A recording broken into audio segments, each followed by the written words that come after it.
Welcome to 108 news Telugu బులెటిన్ల ముందుగా headlines. Delhi high court chief జస్టిస్గా మన్మోహన్, సుప్రీంకోర్టు జడ్జిగా సిఫార్సు. అనుమతి లేకుండా మద్యం పార్టీ, సచివాలయ ఉద్యోగుల సంఘం నేత వెంకటరామిరెడ్డిపై కేసు. తెలంగాణలో 2 పర్యాటక ప్రాజెక్టులు త్వరలో మొదలు. బూడిద చిచ్చు, నేడు సీఎం వద్ద పంచాయతీ. బోలెడంత టాలెంట్ ఉంది, కానీ ఏం లాభం? ఢిల్లీ హైకోర్టు ప్రధాన న్యాయమూర్తి మన్మోహన్ను సుప్రీంకోర్టు జడ్జిగా నియమించాలని కొలీజియం కేంద్ర ప్రభుత్వానికి సిఫార్సు చేసింది. భారత ప్రధాన న్యాయమూర్తి సంజీవ్ ఖన్నా నేతృత్వంలోని 5 సభ్యుల కొలీజియం ఇటీవల సమావేశమై జస్టిస్ మన్మోహన్ పేరును సిఫార్సు చేసిందని విశ్వసనీయ వర్గాలు తెలిపాయి. Justice BR Gavai, justice Suryakant, justice Hrishikesh Roy, justice AS Oka supreme court కొలీజియంలో ఇతర సభ్యులు. సచివాలయ ఉద్యోగుల సంఘం అధ్యక్షుడు వెంకటరామిరెడ్డి వివాదంలో చిక్కుకున్నారు.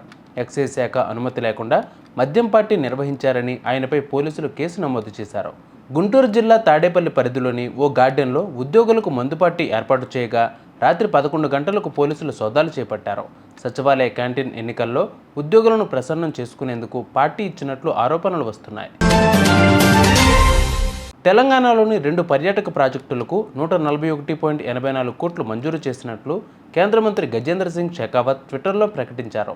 ఇందులో రామప్ప రీజియన్ సుస్థిర పర్యాటక సర్క్యూట్కు 73.74 కోట్లు, సోమశిల వెల్నెస్ సెర్చువల్ రీట్రీట్ నల్లమలకు 68.10 కోట్లు మంజూరు చేశారు. దేశవ్యాప్తంగా 23 రాష్ట్రాల్లోని 40 ప్రాజెక్టులకు 3,295.76 కోట్లు మంజూరు చేసినట్లు చెప్పారు. ఈ మొత్తాన్ని 50 ఏళ్ల దీర్ఘకాలానికి వడ్డీ లేని రుణం కింద అందిస్తున్నట్లు వెల్లడించారు. ఆర్టీడీపీలో ఉత్పత్తయ్యే పాండ్ యాష్ అంటే బూడిద తరలింపు విషయంలో BJP MLA Adinarayana Reddy, TDP నేత జేసీ ప్రభాకర్ రెడ్డి మధ్య తలెత్తిన గొడవ కులిక్కి రాలేదు. దీనితో వారికి సీఎంఓ నుంచి పిలుపు వచ్చింది. ఇవాళ సీఎం చంద్రబాబు వారితో సమావేశం కానున్నారు. ఆర్టీపీపీ నుంచి వేల టన్నుల బూడిద విడుదలవుతోంది.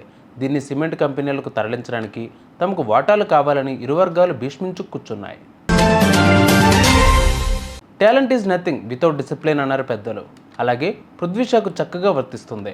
మరో సచిన్ అనే పేరు తెచ్చుకున్న ఇతడు చివరకు ఐపీఎల్ వేలంలో అన్సోల్డ్గా మిగిలిపోయాడు. గర్ల్ ఫ్రెండ్స్, లేట్ నైట్ పార్టీలు, గొడవలు, ఫిట్నెస్ సమస్యలతో చిన్న వయసులోనే వివాదాల్లో చిక్కుకున్నారు.